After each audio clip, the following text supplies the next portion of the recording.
मूर्ति की रक्षा की। सुखदेव जी कहते हैं राजन, भगवान के गुणगण अनंत हैं, अनंत गुण है भगवान के। अपने मुखों से भगवान के गुण की वर्णन हम नहीं कर सकते, इतने गुण हैं भगवान के। वो तो दीन बंधु है, उनके गुण हम अपने मुख से कैसे बखान कर सकते हैं। तो परीक्षित जी ने कहा, गुरुदेव आपने ठीक कहा कि उस प्रभु के तो गुणगण अनंत हैं, लेकिन आप भगवान को बार बार दीन बंधु कहते हो, तो क्या भगवान ने किसी दीन को भी अपना बंधु बनाया है? किसी दीन को भी? सुखदेव जी महाराज को सुदामा जी याद आते हैं। सुदामा जी का बड़ा दिव्य परिचय दिया। अरे राजन, कृष्णा से सखा कश्चित ब्राह्मणों ब्रह्मवित्तम परम भागवत। श्री सुदामा जी का पावन परिचय देते हुए सुखदेव जी कहते हैं कि सुदामा ब्रह्मनिष्ठ ब्राह्मण थे, बड़े परम प्रिय ब्राह्मण थे, ब्रह्मवेत्ता, ब्रह्मनिष्ठ, विषयों से एकदम विरक्त रहने वाले और भगवान नारायण की उपासना करने वाले। भगवान नारायण की जय श्री कृष्ण हमेशा उनके मुख से निकलता था। बड़ा सुंदर परिचय दिया। उनका चित्त कभी अशांत नहीं होता था। ऐसे प्रशांत आत्मा, जितेंद्रिय, बड़े सुदामा जी महाराज के बड़े ही विशेषण गिनाए। और जब बेचारी सुशीला का परिचय देने लगे तो सुखदेव जी कहने लगे, अरे वो सुशीला तो बेचारी बहुत दरिद्र थी। ध्यान से सुनिएगा, मन लगा करके। सुशीला बेचारी बहुत दरिद्र थी, उसको हमेशा घर की चिंता लगाए रहती थी, बहुत दरिद्र थी। सुदामा जी को दरिद्र नहीं कहा कि सुदामा जी गरीब थे, क्योंकि सुदामा जी संतुष्ट थे। भागवत जी की दृष्टि में जो संतुष्ट होता है वह सबसे बड़ा अमीर होता है, और जिसको अगर संतुष्टि नहीं है कि और चाहिए, तो सबसे बड़ा गरीब है, सबसे बड़ा गरीब। तो सुदामा जी संतुष्ट थे, लेकिन ग्रह की जो पत्नी है, अब उनको तो चिंता करनी पड़ेगी। अगर वह चिंता नहीं करेगी तो फिर ग्रह कैसे चलेगा। तो सुदामा जी की पत्नी सुशीला को दरिद्र कहा गया है। अगर पतिदेव अगर डॉक्टर हो तो पत्नी अपने आप डॉक्टर नहीं कहने लग जाती है, अपने आप। तो दरिद्री बहुत थी, उसको दरिद्री कहा गया। और जब आज एक साधु से सुशीला को ये पता चला कि आपके पति के सखा, आपके पति के मित्र श्री द्वारकाधीश श्री कृष्ण हैं, तो बड़ी आश्चर्यचकित हो गई कि देखो मेरे पति के मित्र श्री द्वारकाधीश श्री कृष्ण हैं। तो बड़ी आश्चर्यचकित हो गई। देखो तो कितना स्वभाव कि आज तक मुझे कभी ये नहीं बताया कि जो द्वारकाधीश कृष्ण है वो मेरा मित्र है, आज तक नहीं बताया। तो अन्यथा लोग मुख्यमंत्री से हाथ मिलाते हैं तो फोटो खिंचवा लेते हैं, तो उसमें बड़ा गजब कर देते हैं कि देखो हमने फोटो खिंचवा लिया मुख्यमंत्री के साथ। लेकिन सुदामा जी का कितना विरक्त स्वभाव, कितना विरक्त स्वभाव कि अपनी पत्नी को भी कभी नहीं बताया कि वह द्वारकाधीश श्री कृष्ण मेरा मित्र है। इतना बड़ा ठाकुर कभी नहीं बताया। तो सुशीला ने आकर सुदामा जी से कहा, अरे पतिदेव, मुझे पता चला है कि द्वारकाधीश श्री कृष्ण तुम्हारे मित्र हैं, सखा हैं। सुदामा जी हंसने लगे। हाँ देवी, बचपन का सखा है, बचपन का मित्र है। हम गुरुकुल में पढ़ाई की हम दोनों ने, बचपन का मित्र है। पर तुझे किसने बताया? तो सुशीला कहने लगी, अब उसे तो आप छोड़ो, लेकिन पतिदेव आपने मुझे कभी बताया नहीं कि आपके वो मित्र हैं, फिर बता नहीं आपने। अरे पतिदेव, जिसको आप मित्र कह रहे हो उन कृष्ण को, वो पता है कौन है? अरे वो तीनों लोकों के अधिपति हैं, ब्राह्मणों के बड़े भक्त हैं, वो बड़े भक्त हैं। कोई भी ब्राह्मण अगर उनके द्वार पर जाता है तो बहुत दान दक्षिणा देते हैं, बहुत धनाढ़ देते हैं। मेरी एक छोटी सी इच्छा है, अगर आप अपने सखा से मिलने के लिए चले जाओगे तो वो आपको बहुत द्रव्य देंगे। अरे इतना धन देंगे कि हमारी पीढ़ियां आराम से बैठी बैठी खाएगी, इतना धन देंगे। तो सुदामा जी कहने लगे, अरे बावरी बचपन का मित्र, और इतने वर्षों के बाद अगर उससे मैं मिलने को जाऊंगा तो क्या मैं अपनी गरीबी रोने के लिए जाऊंगा? बचपन का मित्र अपनी दरिद्रता रोने के लिए? ऐसे तो मैं कभी जाने वाला नहीं।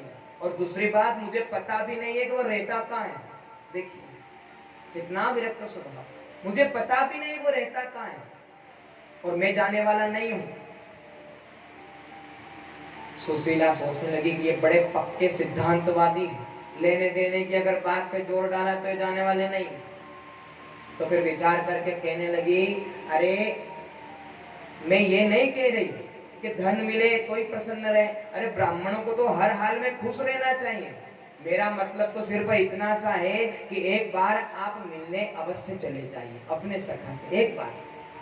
और रही बात उनके पते की, तो पता मुझे मालूम है, आस्ते दूना द्वारवत्याम, आजकल वह द्वारका में द्वारकाधीश बनकर के विराजमान है।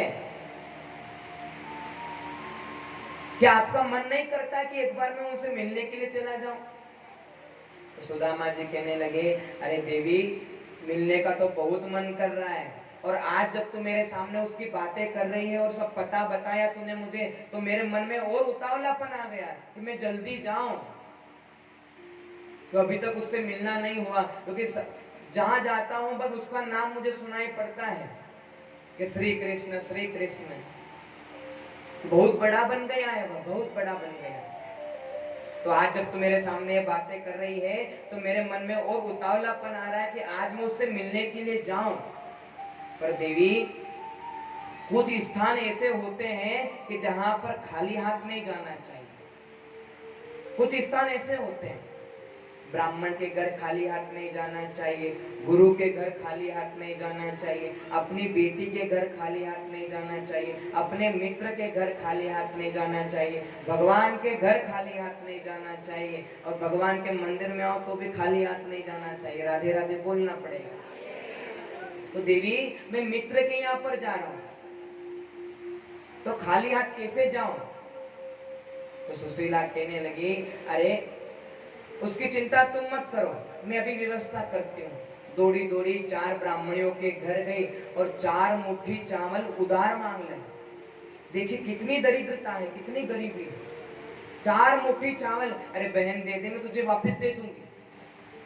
तो 4 मुट्ठी चावल 4 ब्राह्मणियों के घर से लेकर के आई। थोड़े कपड़े भी छिन छिने हैं, तो चावल नीचे बिखरते बिखरते भी आ रहे हैं। जैसे तैसे करके सुदामा जी के पास में लेकर आई। अब उन चावलों को लेकर तो आ गई, अब बांधे किसमें? तो इधर उधर देखा तो घर में एक जीर्ण शीर्ण धोती पड़ी हुई थी। तो उस धोती को 3-4 बार करके उसमें वह चावल रख दिए। और चावल भी कैसे हैं, कोई टूटे चावल है, कोई चूरी चावल है, सब अलग अलग चावल है, इतनी गरीबी। और तुरंत वह मुट्ठी पोटली बांध दी और वह पोटली अपने पतिदेव को अर्पण कर दी और कहने लगी, बस यही तुच्छ भेंट अपने सखा को प्रदान कर देना, यही तुच्छ भेंट। हाँ ठीक है देवी, दे दूंगा। सुशीला कहने लगी, तो मेरा एक संदेश भी उन्हें सुना देना। तो उस पोटली के माध्यम से सुशीला अपने पति को संदेश देती है और क्या कहती है,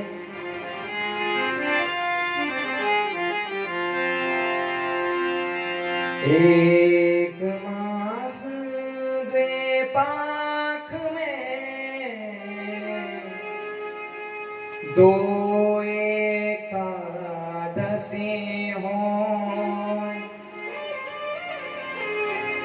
सो प्रभु दीन दयाल ने नित प्रतिदिन। हे मेरे कृष्ण, हे मेरे माधव, आपके भक्त लोग महीने में 2 बार एकादशी का व्रत करते हैं, 2 बार 11 करते हैं, लेकिन मेरे घर में तो रोज की 11 हो रही है, रोज की एकादशी हो रही है। अरे जब मेरे बच्चे मुझसे कहते माँ मुझे भूख लगी है, भोजन ला दो, और जब मैं घर में देखती हूँ कि भोजन का एक भी दाना नहीं है, तो मैं उनके पास में जाकर के कहती हूँ बेटा आज 11 है, एकादशी है। हे प्रभु, तो क्या मेरे घर में ये एकादशी क्या ऐसे ही चलती रहेगी? ये कभी बारिश का दिन नहीं आएगा? कभी बारिश नहीं आएगी? बड़ा सुंदर भाव उस पोटली के माध्यम से पति को अर्पण किया। सुदामा जी ने कहा अरे देवी ठीक है मैं कह दूंगा, और ऐसा कहकर सुदामा जी लाठी के सहारे सहारे जाने लगे। और भगवान का तो स्वभाव है कि जो तू आवे एक पग, मैं आऊं पग 60। अगर हम धर्म की अगर एक कदम अगर आगे बढ़ाते हैं तो भगवान दौड़ करके आते हैं। भालों पर चलना पड़ता है साहब, भालों पर। सुदामा जी चल रहे हैं, कितने ही कांटे उनके चरणों के अंदर चुभ रहे हैं, कितने ही कांटे, कितने ही कांटे, अनगिनत। तारे तो और भी कोई गिन ले, पर उनके कांटे कोई नहीं गिन सकता, इतने कांटे लग गए उनके। बिना रास्ता देखे, ना कोई जूते ना कोई चप्पल, कुछ भी नहीं। एक ही धोती है और उसी धोती को नीचे भी लपेट रखा है और ऊपर भी लपेट रखा है, पगड़ी है नहीं। बस उस पोटरी को दबाई करके लकड़ी के सहारे सहारे चले जा रहे हैं। तमाम पैरों में फपोले हो गए और फपोले फूट भी रहे हैं और उनके अंदर कंकर भी चुप रहे हैं। दर्द से करार करके, दर्द से चिकते चिकते उस रास्ते पर चले जा रहे हैं। और जब परिश्रांत तो हो गए तो बेचारे थक गए, लेकिन क्या करें, नगरी तो बहुत दूर है, जाना तो पड़ेगा ही सही, क्या करें। तो मीरा जी का बड़ा सुंदर भाव है, बड़ा सुंदर भाव है। दूर नगरी, बड़ी दूर नगरी, हाँ दूर नगरी, बड़ी दूर नगरी, कैसे आऊं रे कलाई, कैसे आऊं रे कलाई, तेरी गोकुल नगरी, बड़ी दूर नगरी, हाँ दूर नगरी, बड़ी दूर नगरी, हाँ दूर नगरी, बड़ी दूर नगरी, हाँ दूर नगरी, बड़ी दूर नगरी, कैसे आऊं रे कन्हई, कैसे आऊं रे कन्हई, मेरी गोकुल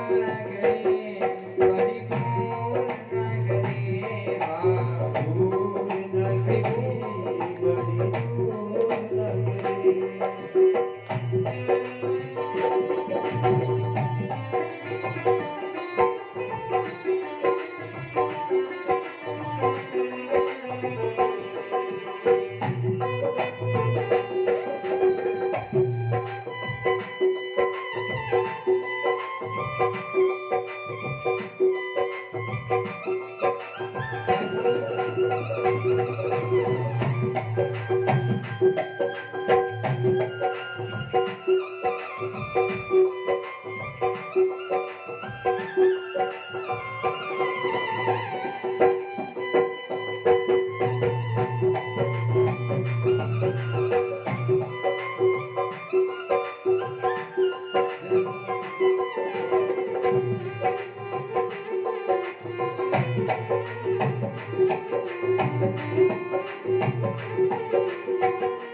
नगरी।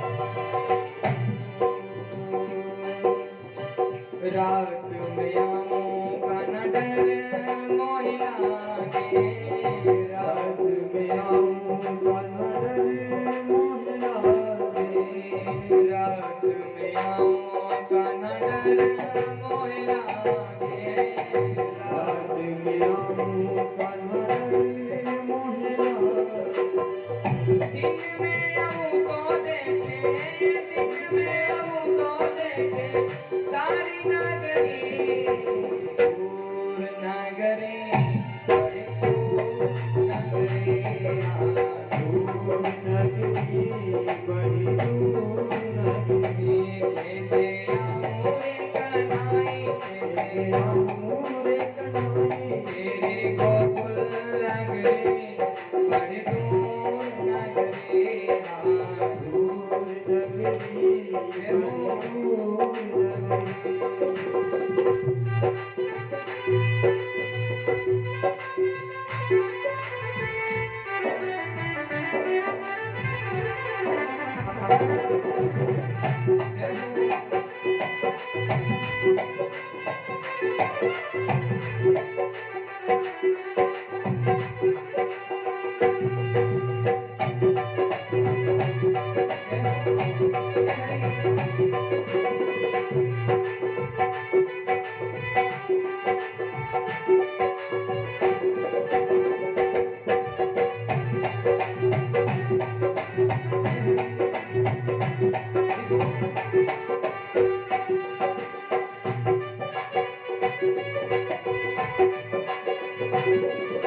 सखी संग जाऊं काना शर्म मोहि लागे, सखी संग जाऊं कान्हा शर्म मोहि लागे, सखी संग जाऊं काना शर्म मोहि लागे, सखी संग जाऊं कान्हा शर्म मोहि लागे। अकेली आऊं तो भूल, अकेली आऊं तो भूल जाऊं डगरी दूर नगरी, बड़ी दूर नगरी, दूर नगरी, बड़ी दूर नगरी। कैसे आऊं रे कन्हई, कैसे आऊं रे कन्हई तेरी गोकुल नगरी, बड़ी दूर नगरी, दूर नगरी, बड़ी दूर नगरी। दूर नगरी, बड़ी दूर नगरी, दूर नगरी, बड़ी दूर नगरी। दूर नगरी, बड़ी दूर नगरी।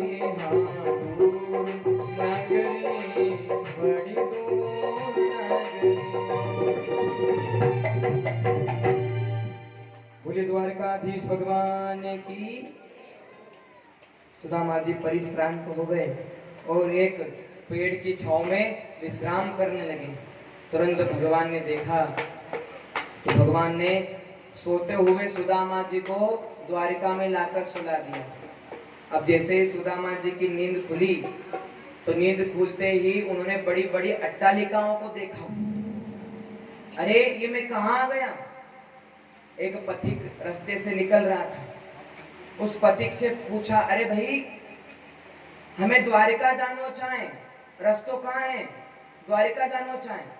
तो पथिक हंसता हुआ बोला, अरे बाबा आप द्वारिका में ही खड़े हो। और सुदामा जी ने जो सुना कि हम द्वारिका में ही खड़े हैं, अरे तो इसका मतलब द्वारिका जरा दूर नहीं है। अच्छा भैया अगर ये द्वारिका है तो फिर हमारो कन्हैया कहाँ रहे। तो पति कहने लगा, अरे कौन ये कन्हैया, जरा ठीक से परिचय बताओ, मकान नंबर, गली नंबर, कौन सा मोहल्ला है, सब बताओ तो हम बताएं कि कहाँ है वो कन्हैया। तुम पता नहीं कौन सा कन्हैया की बात कर रहे। तो सुदामा जी कहने लगे, अरे भैया वो मेरे बचपन को मित्र है, इसलिए हम वहां से कन्हैया कहें, लेकिन अब वो थोड़ा बड़ो हो गए तो मेरे को नाम पड़ गए है श्री कृष्ण चंद्र। जो उस पथिक ने नाम सुना है कि श्री कृष्ण चंद्र, सो उछल पड़ा, अरे तुम हमारे महाराज का नाम ले रहे हो। अरे हमारे महाराज का नाम ऐसे नहीं लिया जाता है। तुम्हें पता है महाराज का नाम लेने से पहले कितने विश्लेषण लगाए जाते हैं। तुम कैसे नाम ले रहे हो। अरे हमारे महाराज का नाम ये है, इसको सुनो, ऐसे नाम लिया जाता है उनका। उनका नाम है अनंत श्री समलंकृत छत्रपति राजमूर्ति धर्म चक्रवर्ती सर्वेश्वर सर्वतंत्र गोविप्र ब्राह्मण भक्त प्रतिपालक विश्ववंद्य श्री श्री महाराजाधिराज द्वारकाधीश श्री कृष्ण चंद्र सरकार की। हे भगवान इतनो बड़ो नाम। सुदामा जी थरथर कांपने लगे, अरे इतना बड़ो नाम है करो। अरे भैया अब तूने अगर पहचान लियो है मेरे कन्हैया को तो जरा बताई दे कि मेरे को घर कहाँ है। तो पति कहने लगा, अरे बाबा ये जितने भी अट्टालिका दिख रही है ना, ये सब उनके महल है, तुम कौन से महल में चले जाओ। ऐसा कहकर वो पथिक चला गया। अब जैसे सुदामा जी आगे बढ़े तो एक दिव्य भवन नजर आया। वो भवन रुक्मिणी जी का था।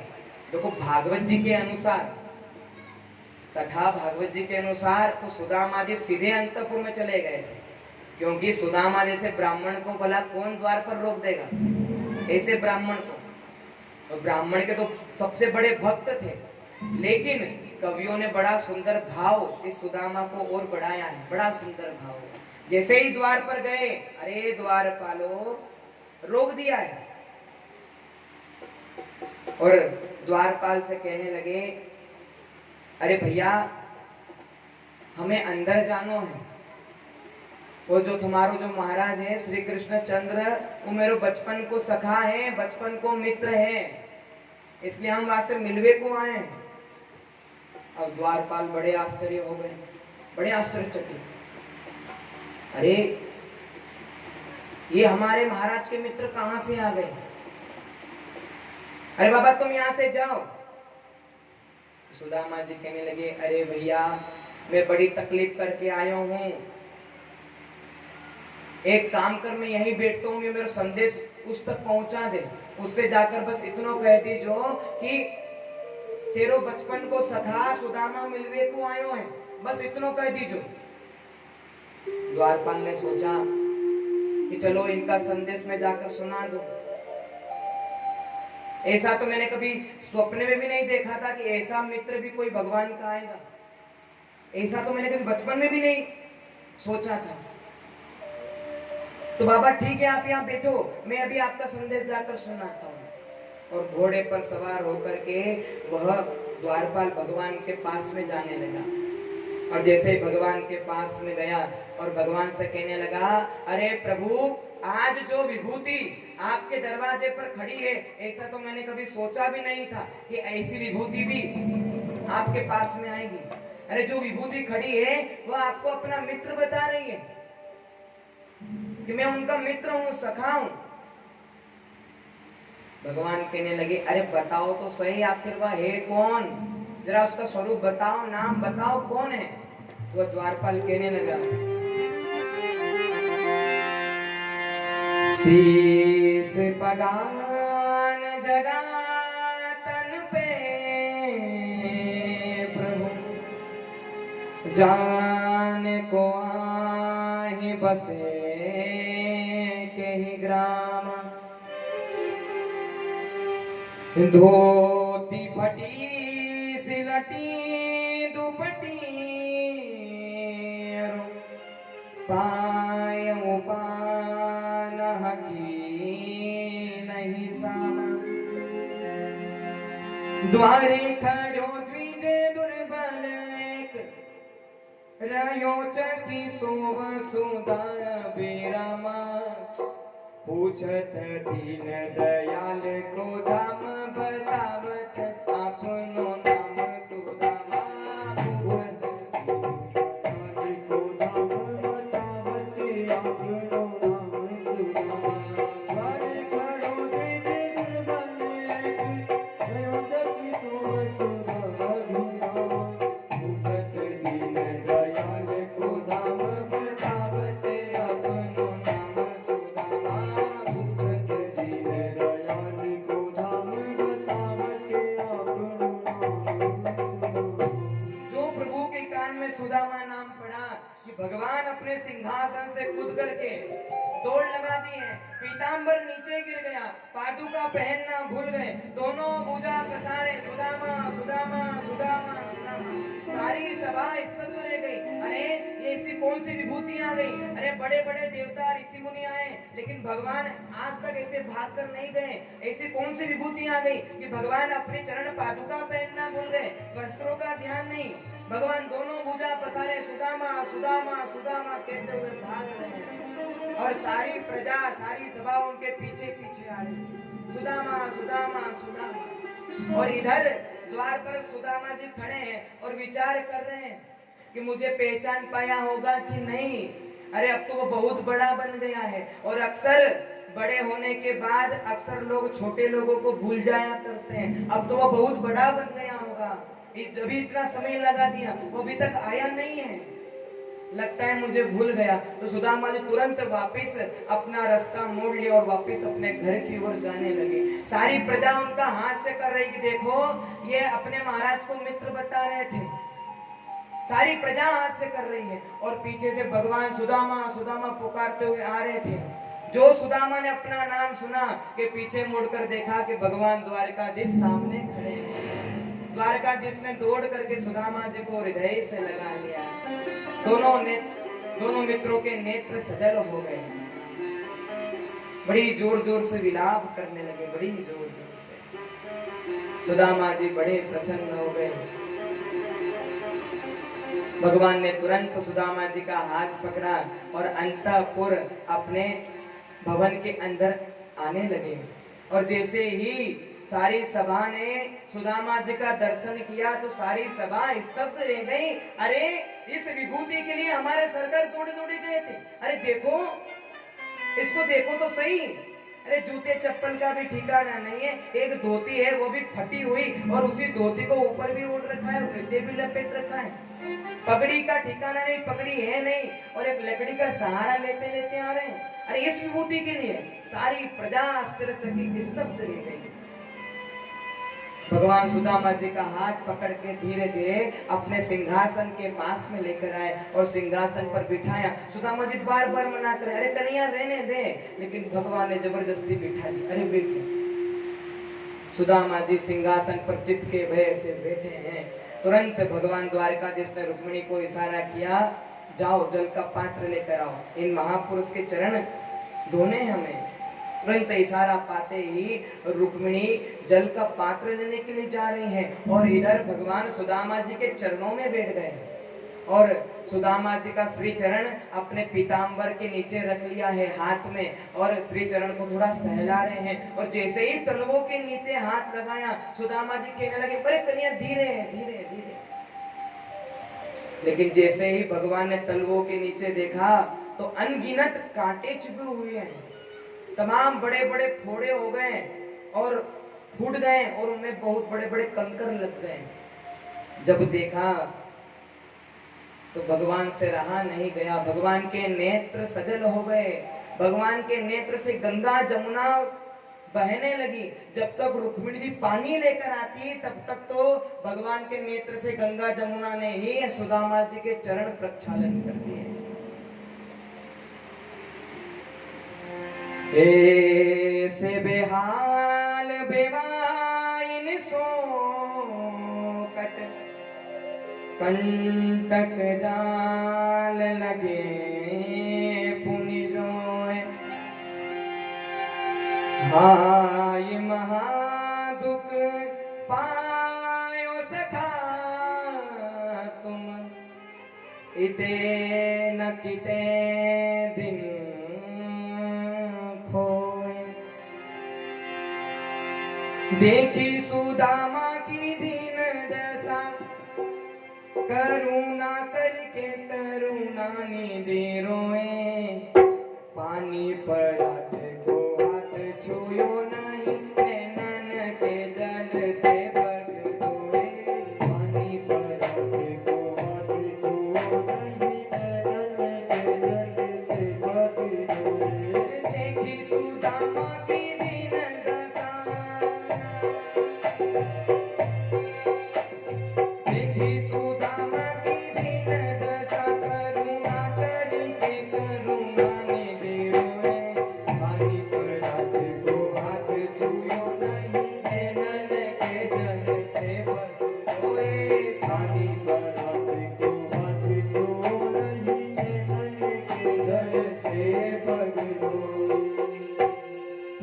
अधिकता में प्रभु के नेत्रों से इतना जल बहा कि सुदामा जी के चरण प्रक्षालन हो गए।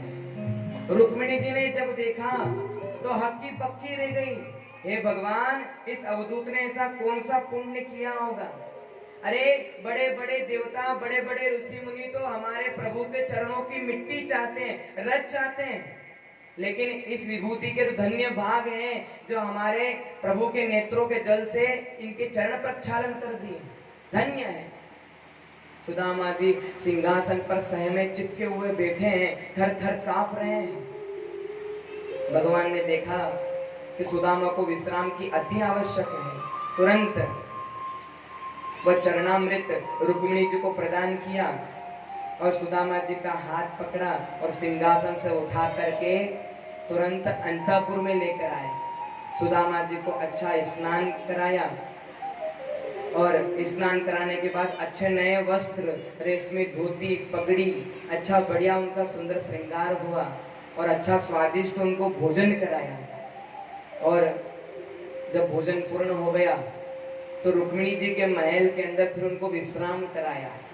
अच्छा दूत जैसा बिल्कुल गदादार गद्दा है, और जब वो विश्राम करने लगे सुदामा जी तो इतना आनंद हुआ जैसे कोई क्षीर सागर में विश्राम कर रहा हूँ। इतना आनंद सुदामा जी बड़े प्रसन्न है। द्वारकाधीश भगवान की।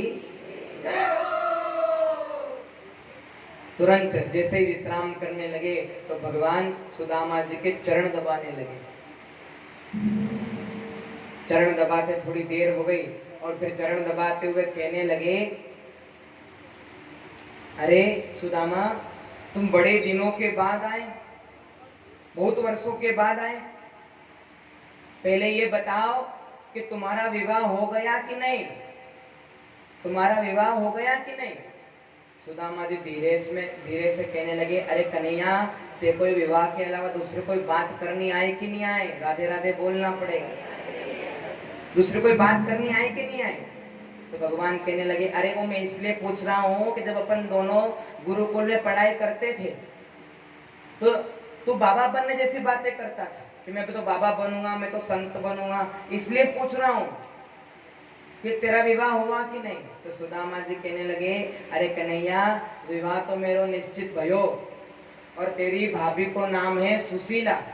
जैसे वे को नाम है वैसे वे को काम भी है, ऐसा काम भी करती है। वह बड़ी सुशील स्वभाव की है, बड़ी सुशील स्वभाव की है। और मेरे जैसी ही सुयोग्य मेरी भार्या मिली है, जैसे वे को काम है, तो मेरी जीवन की गाड़ी बड़ी आराम से चल रही है, बड़ी आराम से। और कन्हैया, तेरो विवाह हो कि नहीं? तो कन्हैया कहने लगे अरे मेरे विवाह के तो पूछो ही मत। क्यों? बोले हम तुमको बाद में इकट्ठी बताएंगे, अभी बाद में। अच्छा तुम अकेले आए, भाभी को साथ में लेकर क्यों नहीं आए? तो सुदामा जी कहने लगे अरे कन्हैया मैं सच सच बताऊं, तेरी भाभी ने ही मुझे तेरे पास में भेजो है, तेरी भाभी नहीं। तो कन्हैया कहने लगे इसका मतलब भाभी जी हमें जानती हैं? बोले हाँ जानती हैं, अच्छी तरह जानती है। तो अगर भाभी ने आपको अगर मेरे पास में भेजा है तो कुछ खाए पीवे की चीज भी भेजी होगी। अब कने सुदामा जी की धड़कन तेज हो गई, हे भगवान ये 4 घर के मांगे भये चावल और ये इतना बड़ो महाराज, अगर ये 4 घर के मांगे भये चावल अगर मैं इसको दूंगा तो ये देखकर उन चावलों से क्या कहेगा, देखो ऐसे चावल लेकर के आए, भीख मंगा बन करके आए, ये तो भिखारी बन करके आए। तुरंत वो पुटरिया जोर से दबाई ली ताकि दिखे नहीं, जोर से दबाई ली। अरे कन्हैया मैं सच सच बोलूं, तेरी भाभी ने तेरे लिए कछु नहीं भेजो, कुछ भी नहीं। हमारे पास क्या हो तो जो तेरे ताई लाते, अरे हम छोटे मोटे और तो इतना बड़ा द्वारकाधीश है, ठाकुर है, हम तेरे ताई कहाँ लाते। तो कन्हैया कहने लगे मुझे लग रहा है सुदामा कि तेरी बचपन की आदतें अभी तक गई नहीं है, बचपन की आदतें अभी तक गई नहीं है। तो सुदामा जी कहने लगे अरे कन्हैया मुझे सब याद है, सब याद है मुझे। बोले क्या याद है? बोले हम गुरुकुल में पढ़ाई करते थे और एक बार हम जंगल में समीधा बिनने के लिए गए, सब याद है। तो भगवान कहने लगे हाँ तो हम एक दिन समीधा बिनने के लिए गए थे और उस दिन कितनों पानी बरसो तो, कितनों पानी, और हम रास्ता दिग्भ्रमित हो गए थे, भटक गए थे। और एक पेड़ के ऊपर चढ़ करके हमने वह रात्रि व्यतीत की थी। पूरा जंगल जलमग्न हो गया था और हमारे गुरुजी कितना घबरा रहे थे, पूरा जंगल जलमग्न हो गया था। सारी रात उस पेड़ पर बैठ करके हमने रात गुजारी थी। भगवान कहने लगा हाँ सही, तो फिर तो तुम्हें यह भी याद होगा कि उस पेड़ के ऊपर ठंड के कारण तुम्हारे दांत कितने कटकटाई रहे थे, कितने बज रहे थे। अब सुदामा जी ने सोचा ही कुछ पोल पट्टी खुलवे वाली, तो तुरंत प्रसंग बदल दिया। हाँ हाँ कन्हैया बड़ो पानी बरस रहा हो तो वहां पर तो गुरुजी कितने घबराए गए थे। गुरुजी जंगल में आ गए थे उनको ढूंढने के लिए, कृष्ण सुदामा कृष्ण सुदामा कृष्ण सुदामा। और जब उन्होंने हमको ढूंढ लिया फिर हमको आशीर्वाद दियो कि तुमने मेरे कारण इतनी तपस्या की है, इस जंगल में रात्रि व्यतीत की है, इसलिए मैं आशीर्वाद दूं कि तुमने जितनी भी गुरु दक्षिणा गुरु विद्या ली है वह सब तुम्हें स्मृति बनी रहेगी, तुम कभी भूलोगे नहीं, तुम्हारी विद्या की स्मृति बनी रहेगी। कितना आशीर्वाद दिया और ऐसे करके पूरा प्रसंग बदल दिया।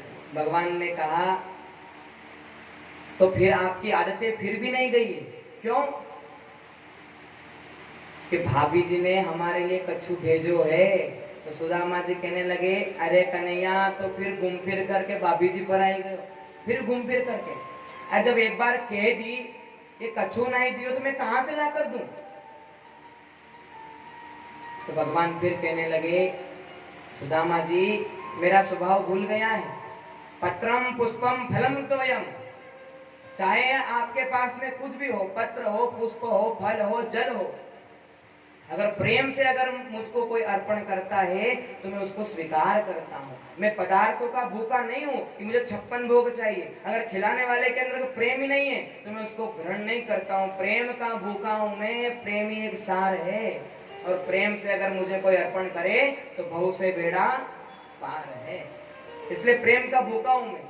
तो सुदामा जी कहने लगे कन्हैया तू चाहे लाख उपदेश कर ले, जब कछु लेके ही नहीं आए तो कहां से दूं? सुदा कृष्ण भगवान ने सोचा कि अब ये साहस नहीं कर पाएगा, तो तुरंत चरण दबाते दबाते कहने लगे अरे सुदामा जी मैं बड़ी देर से देख रहा हूँ कि वो हाथ बड़ी जोर से चिपकाए रखे है, कछु बीमारी लग गई का इस हाथ में, कछु बीमारी हो गई? तो सुदामा जी कहने लगे, अरे कन्हैया, अब इतनी दूर से चल करके आया हूँ तो नेक हाथ में दर्द है। तो कन्हैया कहने लगे, तो पहले कहना तो ना, हम इतनी देर से तुम्हारे चरण दबाए रहे, अब को हम तुम्हारे हाथ दबाए देते हैं, लाओ इधर लाओ, ऐसी मालिश करेंगे कि सारा दर्द गायब हो जाएगा, सारा दर्द गायब हो जाएगा। तो हाथ जोड़ करके सुदामा जी कहने लगे, अरे कन्हैया, मुझ पे दया कर, मैं तो अपने आप ही ठीक हो जाऊंगा, अपने आप ही ठीक हो जाऊंगा। अरे तुम लाओ तो सही, अभी दर्द दूर करता हूँ। और भगवान ने अपना हाथ बढ़ा करके सुदामा जी का हाथ पकड़ लिया, और जो हाथ अपनी ओर खींचा कि वो पोटरी नीचे गिर गई, और भगवान ने वो पोटरी अपने हाथ में ले ली है। और उस पोटरी को खोल करके तुरंत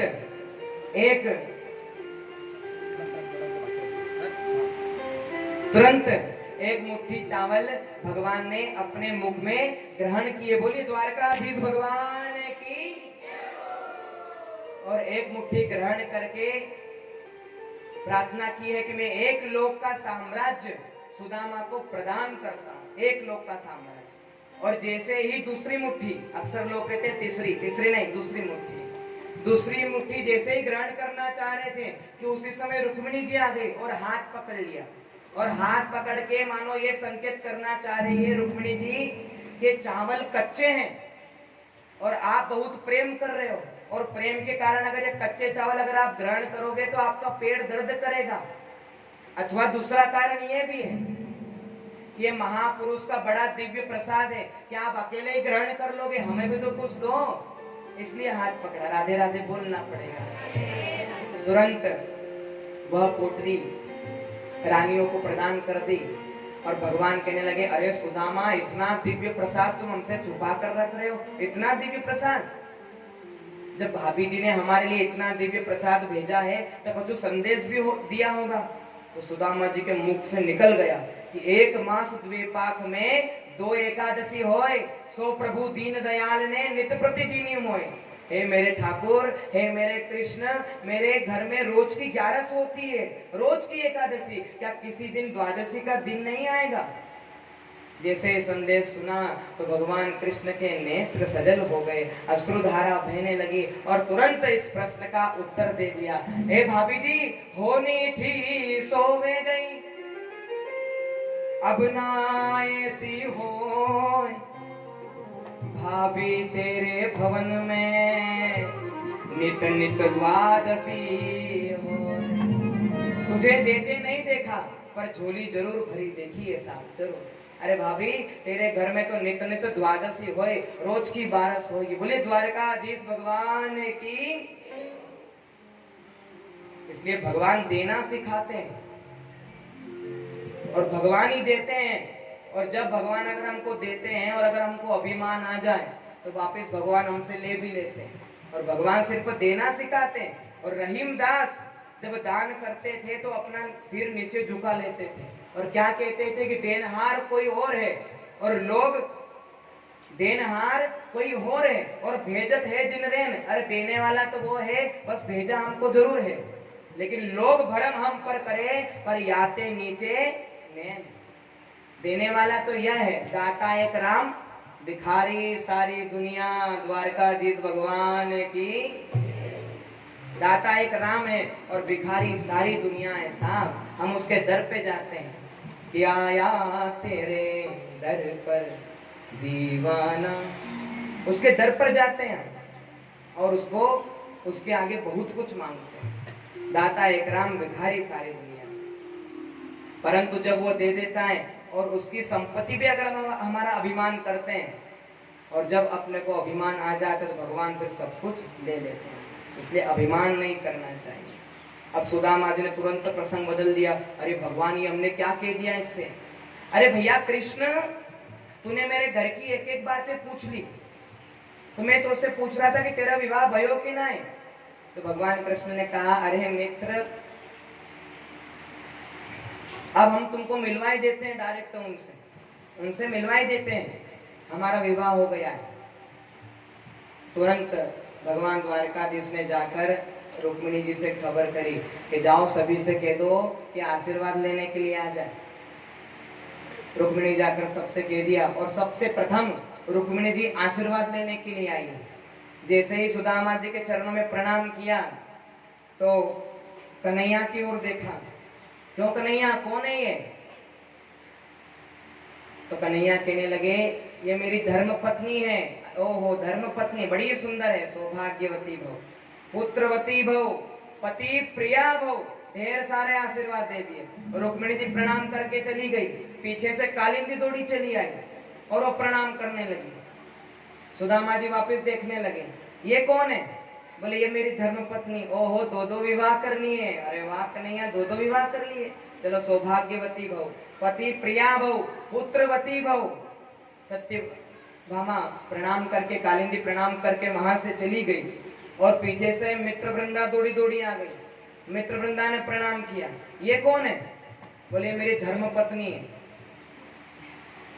चलो, सौभाग्यवती भव, पति प्रिया भव, पुत्रवती भव, आशीर्वाद देकर विदा किया।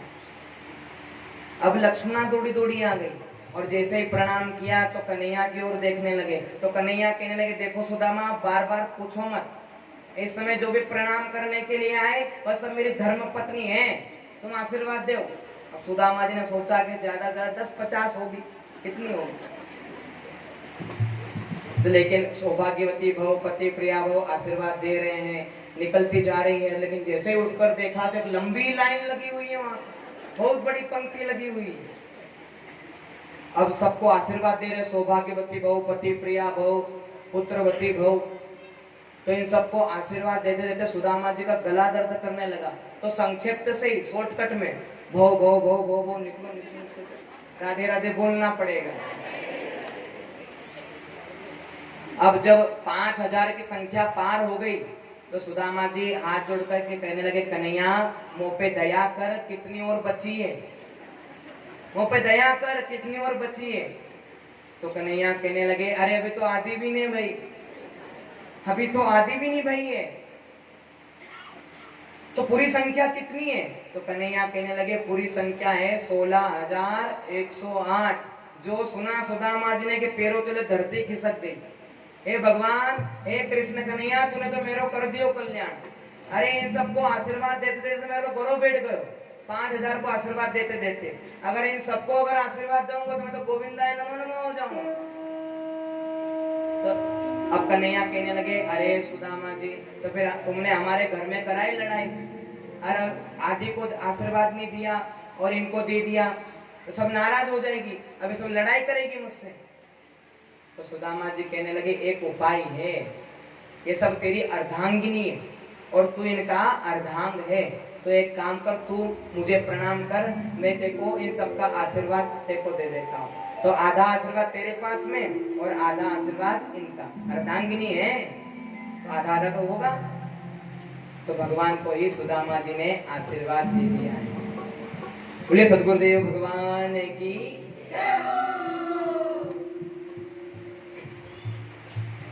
भगवान कृष्ण बड़े प्रसन्न हैं, बड़े खुश हैं, सुदामा जी बड़े प्रसन्न हैं। और सोच विचार करके फिर सुदामा जी भगवान कृष्ण से कहने लगे, अरे कन्हैया, तुम मुझसे कह रहे तो कि तुमने विवाह करो और हमको बुलाए भी नहीं, तो हमने तेको एक विवाह में नहीं बुला पाए, चलो कोई बात नहीं। लेकिन तेरे जो विवाह हुए एक में नहीं बुला पाए, चलो कोई बात नहीं, दूसरे में भी नहीं बुलाए।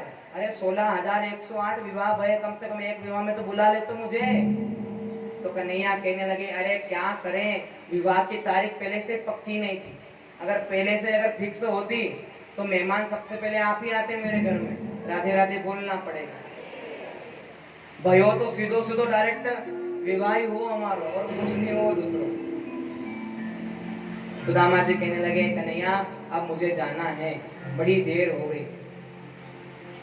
तो भगवान ने सुदामा जी को नहीं रोका और सुदामा जी को विदा किया। और बार बार पीछे मुड़ करके कह रहे हैं, तो मैं जा रहा हूं, फिर मैं जा रहा हूं फिर। कन्हैया ने कहा, ठीक है जाओ। सुदामा जी को एक कोड़ी भी नहीं दिए कि तिलक निकाल करके दक्षिणा दे दूं, नहीं, कुछ भी नहीं, बल्कि पहले से ही सब कुछ दे दिया है उनको। अब सुदामा जी बार बार सोच रहे हैं कि सुशीला ने संदेश दिया था, वो संदेश भी मैंने नहीं दिया है, क्या करूं। बार बार पीछे मुड़ करके देख रहे, मैं जा रहा हूं फिर। बोले हाँ जाओ। जैसे तैसे करके सुदामा जी धीरे धीरे अपने सुदामापुरी में आए। लेकिन जैसे अपने झोपड़ी के पास में आए तो बड़े बड़े मंदिर देखने लगे, और मेरी झोपड़ी इस मंदिर के पास में थी, अरे कहाँ चली गई? सुदामा मंदिर देखकर डर रहे, अरे यहाँ पर मेरी झोपड़ी थी, ये बड़े बड़े महल बन गए। एक पथिक निकल रहा था, उसने पूछा भैया मेरी यहाँ झोपड़ी थी, कहाँ गई? अरे वो तो गई, सब अपने अपने घर बना लिए सबने। ऐसा कहकर वो चला गया। अब सुदामा जी अपनी झोपड़ी ढूंढ रहे, मंदिर के पास में खड़े हैं। अरे मेरी झोपड़ी कहाँ चली गई? यहाँ तो मेरी सुशीला रहती थी, मेरे बच्चे रहते थे, कहाँ चली गई? और इतने में सुशीला महल की खिड़की के अंदर से झांक करके देख रही है, ओहो पतिदेव आ गए हैं, पतिदेव आ गए हैं। तुरंत 16 श्रृंगार किया, और श्रृंगार करके आरती की थाल सजा करके छम छम करती हुई उधर से आ रही है। अब जैसे सुदामा जी ने देखा, ओहो लगता कोई रानी महारानी आ रही है, तो उन्होंने रास्ता छोड़ दिया कि निकल जाएगी इधर से। लेकिन जैसे ही पास में आई तो वो सुदामा जी की आरती उतारने लगी। सुदामा जी कहने लगी, ए देवी ये क्या कर रही हो तुम मेरी आरती क्यों उतार रही हो? कौन हो तुम? तो सुशीला कहने लगी, वाह महाराज, ऐसे सखा से मिलने के लिए गए कि अपनी पत्नी को ही भूल गए। अरे मैं आपकी पत्नी सुशीला हूँ। अरे तू सुशीला, तेरे पास में इतना श्रृंगार कहाँ से आ गया?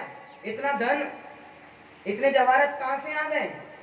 तो सुशीला कहने लगी कि जिस सखा से तुम मिलने के लिए गए थे, ये उसी सखा का आशीर्वाद है। बोली द्वारकाधीश भगवान की। और भगवान ने अपनी द्वारकापुरी के समान सुदामापुरी बना दी। इसलिए भगवान जो भी प्रदान करे उसको सहज स्वीकार करना चाहिए। अगर भगवान दुख दे तो भले दुख भी प्रदान करो, उसको ग्रहण करो, सुख दे तो सुख भी लो। लेकिन आगे चलकर हम अवश्य सुखी होते हैं, जैसे सुदामा जी सुखी हो गए। इसलिए भगवान से अति प्रेम करना चाहिए, और भगवान से बार बार यही कहना चाहिए, उनसे मांगो कुछ भी मत, बस यही कहो। क्या कहो? कि तेरे फूलों से भी प्यार, तेरे कांटों से भी प्यार, तू जो भी देना चाहे दे दे मेरे सरकार। तेरे फूलों से भी प्यार, तेरे कांटों से भी प्यार, तेरे फूलों से भी प्यार, तेरे कांटों से भी प्यार, तू जो भी देना चाहे दे दे मेरे सरकार। तू जो भी देना चाहे दे दे मेरे सरकार। तेरे फूलों से भी प्यार, तेरे कांटों से भी प्यार, तेरे फूलों से भी प्यार। ताली बजाते हुए देखो।